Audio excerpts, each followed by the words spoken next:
I'm Bishop Edward Weisenburger here in Tucson, and I'm today speaking with Joanna Williams, the Executive Director of the Kino Border Initiative. It's a very critically important ministry that the Diocese of Tucson shares with the Jesuit Order and the Diocese of Nogales, Sonora in Mexico. The three of us together reach out, especially for migrants who are experiencing crisis.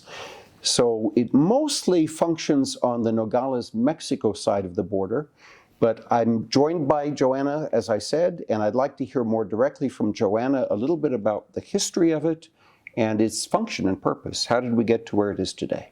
Sure, absolutely. Thank you so much for having me here, Bishop. So for those of you who aren't familiar, the Kino Border Initiative, we were founded in 2008, and we write a lot in the church about listening to the signs of the times. So discernment is listening to where are we seeing God's voice and hearing God's voice in what we're experiencing in the day in and day out. And that was what seeded the Kino Border Initiative, was being attentive to the reality of migrants at the border, whether those were people who are being deported from Tucson and separated from their U.S. citizen kids here in our local community, or migrants who are dying in the desert or suffering in the desert and then were deported back to Nogales, Mexico, which is not where they were from. They were in this moment of extreme need. Just real quickly, I shouldn't interrupt, but tell me about how many people die every year in the desert here in Sonora. In Arizona, we have about 200 people every year who die. Wow. Okay. And people know that they're risking that when they're trying to cross the desert, because they want to be back with their kids or they want to seek safety, and so they take that extraordinary risk. Wow. And so the both dioceses, at the time it was the Diocese of Hermosillo, but now the Diocese of Nogales, and the Jesuits really reflected together on what's our role amongst the situation that's happening right now? What is it that we can do? And out of that, the Kino Border Initiative was founded. Really the roots of it, and I think this is a beautiful thing about our church, we talk a lot about the institutional church, but the church is also the action of individual parishioners. So the roots of KBI were individual parishioners who were bringing burritos to the line or cups of soup for the migrants who were being deported. And then water in the desert. Or water in the desert. And then from there was this collective discernment that said we need to work collaboratively. The word collaboration is key at KBI.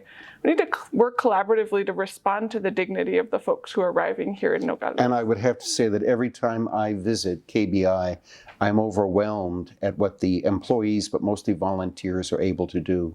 And the sense of calm, peacefulness, and purpose there is really phenomenal.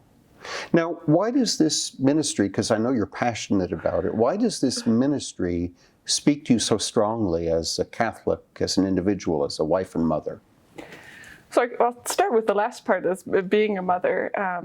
And this is just an experience from a few weeks ago. I brought my daughter, I have a 2-year-old daughter, and I brought her down with me because daycare was closed for the day, so what else was I going to do?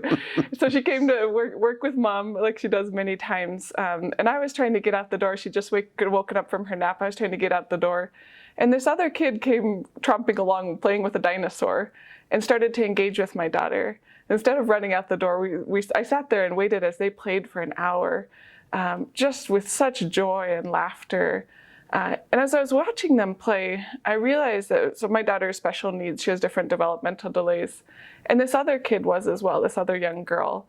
And I started to reflect on the situation of the two girls, and how similar they were in that moment, how much they enjoyed playing together, and yet how much their experiences were different, because I could then cross the border with my daughter and get the therapy that she needs, thanks to the medical system here in Tucson. And so for me, I'm motivated by that sense of connection, but also the injustice of the difference, that my daughter can access more than this other girl in a very similar situation.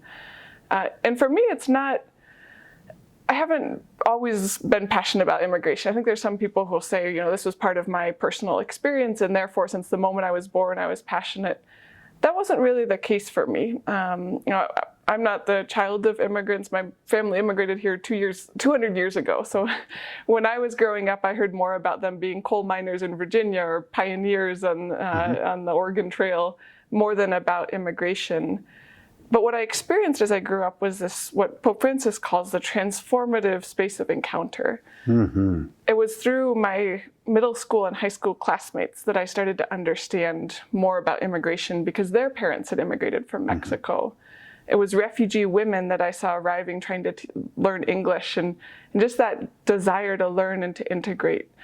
And ultimately, and you might not even know this about me, I wasn't born Catholic. I was born in a Christian family. Okay. And we're glad to have you. Thank you. I'm glad to be part of the church. So even before I was confirmed in the Catholic Church, I started to experience the universality of the church in so many different places of the world. And go to Mass in a small town in Mexico or in a city in Paris. Actually, the very first rosary that I was ever given was from a Congolese refugee that I met in France.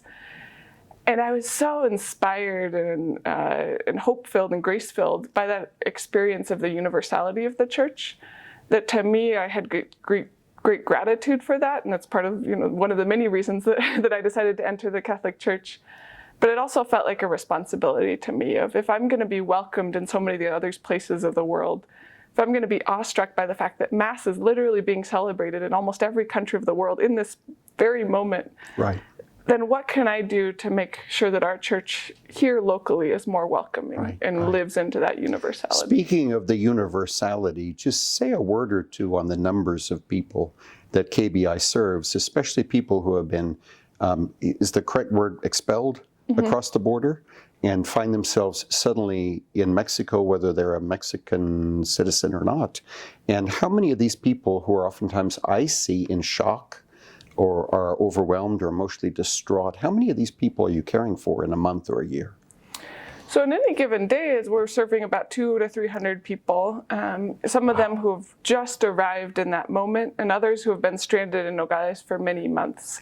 So as you mentioned, when people arrive in Nogales, so many of them are expelled. They were sort of detained by Border Patrol and sent back. They might be from Honduras or Guatemala or Venezuela.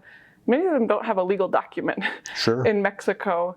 And so they arrive just needing some basic services. But I sense it's pretty much crisis ministry, a lot of crisis ministry.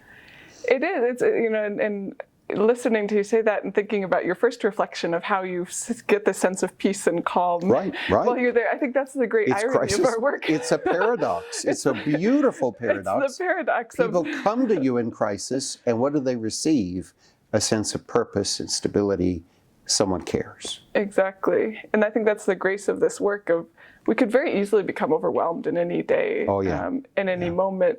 But God grants us the peace that we need to be present and to accompany. We use the word accompaniment a lot, to just walk alongside people as they figure out, we're not going to figure out their lives for them.